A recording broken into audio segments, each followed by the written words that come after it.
In this video, I'm going to show you how to put automatic reply in New Outlook. Now to do this, you want to go to the top right and click on Settings.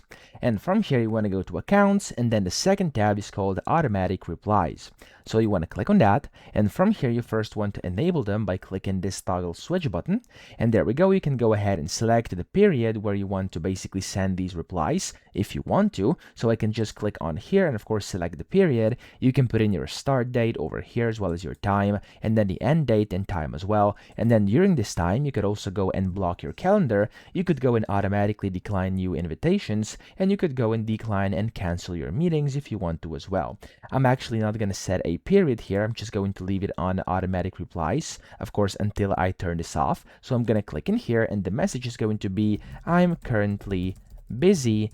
I'll contact you later, something like this. Of course, you can make it a bit more formal. I just went ahead and put two short sentences, and that's gonna be it. You can then customize it like that. You could go make it bold, change colors, whatever you want to do. And you could go and of course select if you want to send replies only to your contacts. That's also very possible. I'm gonna uncheck this, click on the save button, and there we go. The automatic replies have been turned on. As you can see, it says over here in the top right. If you want to go and turn those off, go back, click on the toggle, and there we go. That's all you have to do, okay? So I hope this video helped you out. If it did, please subscribe to the channel and help me out as well.